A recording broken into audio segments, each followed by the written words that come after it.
Premium triplex villas at Kollur, APR Projects. నాకు అంటే Hyderabad shift అయ్యాక మన ఫిల్మ్నర్ క్లబ్లో మెంబర్షిప్ అయితే తీసుకున్నాను. అది కూడా కేఎస్ రామారావు బలవంతంగా ఇప్పించారు నాకు. తీసుకొని వద్దు సార్ అన్నా కూడా నాకు అలవాట్లేదని. మేకప్ వన్స్ తీసాక నా ఇల్లు, నా పిల్లలు, ఓకే, నా వైఫ్, ఇది తప్పితే ఇంకేం తెలియదు నాకు. మేకప్ లో ఉన్నప్పుడు క్లోజ్ ఎవరు ఉండరు. ఇప్పుడు కూడా నేను ఏంటంటే రాజా అన్న, మీరు, సులేఖ సుధాకర్ గారు ఇప్పటికీ బర్త్డే రోజు ఫోన్ చేస్తాడు. ఆయన ఇక్కడికి వస్తే he loves to drink. Golconda హోటల్లో దిగుతాడు ఇప్పటికీ. చిన్న సాయంత్రం వస్తావా అని అంటాడు. వస్తాను సార్ అని వెళ్ళి కూర్చొని మంచి ఫుడ్, ఆయన బ్లాక్ లేబుల్ అవుతాడు, నా కోసం నా డ్రింక్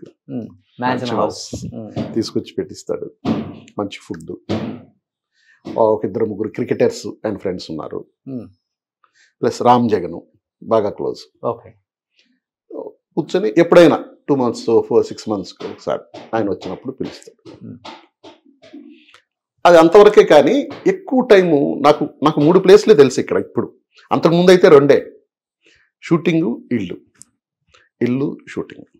ఇప్పుడు 3వది ఆ క్లబ్లో కొంచెం పైగా. ఇప్పుడు తను కూడా లేదు కాబట్టి కొంచెం ఇంట్లోనే ఒక్కడనే కూర్చొని ఫీలింగ్ లేకుండా నలుగురితో ఏదో మాట్లాడుకుంటూ కొద్దిసేపు ఉండి ఈవినింగ్ మళ్ళీ ఇంటికి వచ్చేస్తాను. నాకు పబ్బులు తెలీదు, నైట్ క్లబ్బులు తెలియదు, ఈ డాన్సింగ్ పబ్బులు తెలియదు. మీరు ఇప్పుడు ఒక బార్కి వెళ్దాం అని అడిగినా కూడా ఎక్కడ బార్ ఉందనేది సెర్చ్ చేసుకొని వెళ్ళాలి.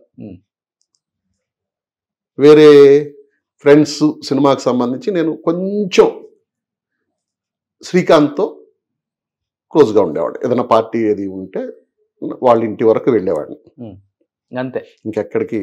ఓకే సార్, ఇప్పుడు మీ టైంలో కుటుంబ కథా చిత్రాలు ఎక్కువ వచ్చాయి. సో ఒక మురారి కానీ, అంటే కూర్చొని ఫ్యామిలీ అంతా చూసి ఎంజాయ్ చేసుకునే టైప్ సినిమాలు చాలా చేశారు మీరు కూడా.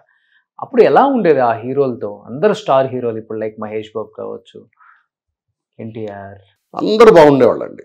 నేను చేసిన పెద్ద హీరోల్లో నాగార్జున కొంచెం రిజర్వ్డ్గా ఉండేవాళ్ళు. ఆయన మామూలుగా స్వతహాగా కూడా అంతే. ఆయన బాలయ్య చాలా జోవియల్, ఓకే, చాలా అంటే చాలా చిన్నపిల్లలాగా అయిపోతాడు. ఒకటి మంచి memorable moment with Balayya Babu అంటే, నేను ఇక్కడ షూటింగ్ ఉంటే వస్తున్నాను, ఆయన బ్రహ్మణి గారి మ్యారేజ్ కార్డు సెలెక్ట్ చేయడానికి వస్తున్నాడు. ఇద్దరికి టికెట్స్ వేయమన్నాడు. ఇద్దరికి ఫస్ట్ క్లాస్ కూపే ఒకటి ఏమంటే దొరకలే ఆ రోజు కూడా. నేను జనార్దన్ రెడ్డి గారు వైజాగ్ ఎంపీగా ఉన్నారు. ఆయన పిఏకి ఫోన్ చేసి ఎంపీ కోటాలో టికెట్స్ అలాట్ చేయించుకొని ఇద్దరం ఒకే కూపేలో ఎక్కాం. ఇద్దరం ఒకే కూపేలో ఎక్కితే ఆయన వస్తానే దేవుడి ఫోటోలు అవి పెట్టుకున్నాడు. ఈలోపుగా కాకినాడ నుంచి రాజమండ్రి వచ్చాం. రాజమండ్రిలో ఒక పెద్ద క్యారియర్ వచ్చింది. వేరే ప్రొడ్యూసర్ ఎవరో పంపించారు, కొండా కృష్ణరాజు గారు. డ్రింక్ చేద్దామని అన్నాడు. చేద్దాం బాబు, హీఈస్ వెరీ లిమిటెడ్. ఒక 2 డ్రింక్స్ అయ్యాక భోంచేద్దామా అన్నాడు. ఏంటి, సేమ్ బ్రాండ్? సేమ్ బ్రాండ్ అప్పటి నుంచి.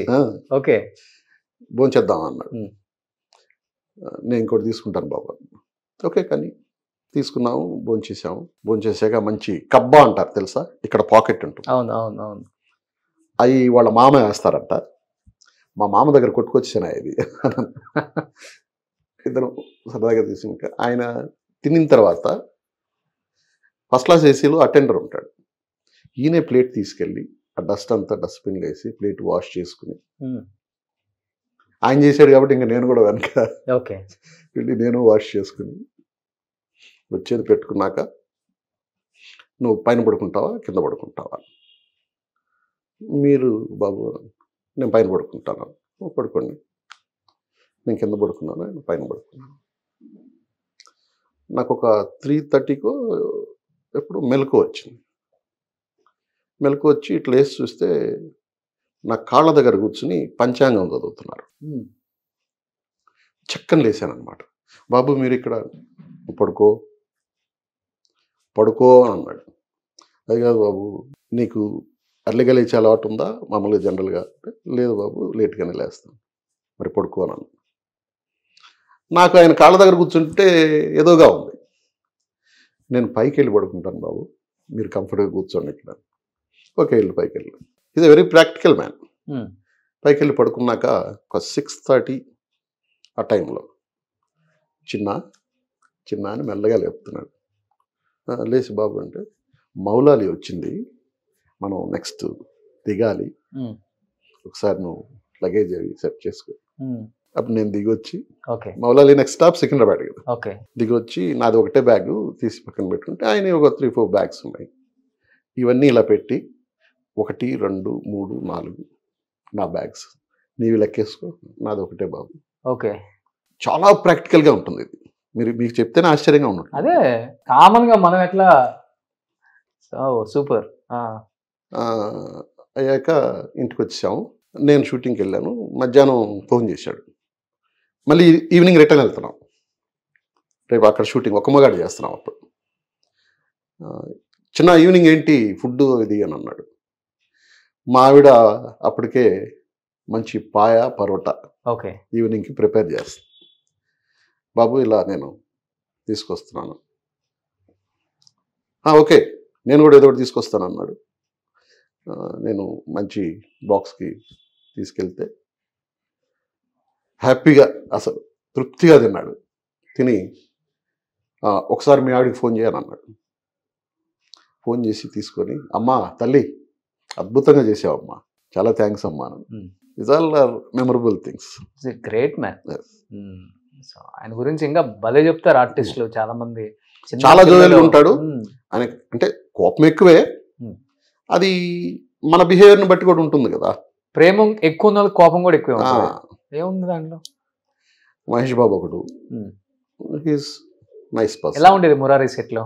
Complete family. ఆయనతో పైగా బిగినింగే కదా, 3వ సినిమానో 4వ సినిమానో అంతే. చాలా బాగుండేవాడు ఎక్కడ. ఎందుకంటే పైగా నేను మొన్న కూడా చెప్పా, మురారి రిలీజ్ అప్పుడు వాళ్ళ ఫ్యామిలీతో ఒక చిన్న అనుబంధం నాకు. రమేష్ బాబుతో యాక్ట్ చేశాను, కృష్ణ గారితో యాక్ట్ చేశాను, కృష్ణ గారి డైరెక్షన్లో యాక్ట్ చేశాను, మహేష్ బాబుతో యాక్ట్ చేశాను, రమేష్ బాబు గారి అబ్బాయితో యాక్ట్ చేశాను. ఇంకా బ్యాలెన్స్ ఉన్నది మహేష్ బాబు గారి అబ్బాయి. అందులో వాళ్ళ ప్రొడక్షన్లో చేశాను 2 ఫిలిమ్స్. ఆశేష్ గిరిరావు గారు, బంగారాయ్ గారు అంట. He is nice gentleman. ఆయనకి నోట్లోంచి మాట కూడా రాదు. మనం ఏదైనా రెమ్యునరేషన్ అడిగితే తగ్గించుకోవచ్చు కదా అని అడగడం కూడా రాదు ఆయన. అంత మంచి ప్రొడక్షన్ టీమ్ అది. అక్కడ ఉండే కుర్రాళ్ళందరూ కూడా మా ఏజ్లోనే ఉండేవాళ్ళు. అందుకని పైగా హనుమంతరావు గారి పిల్లలు నాకు బాగా క్లోజ్. ప్రసాద్ బాబును, నర్సయ్య.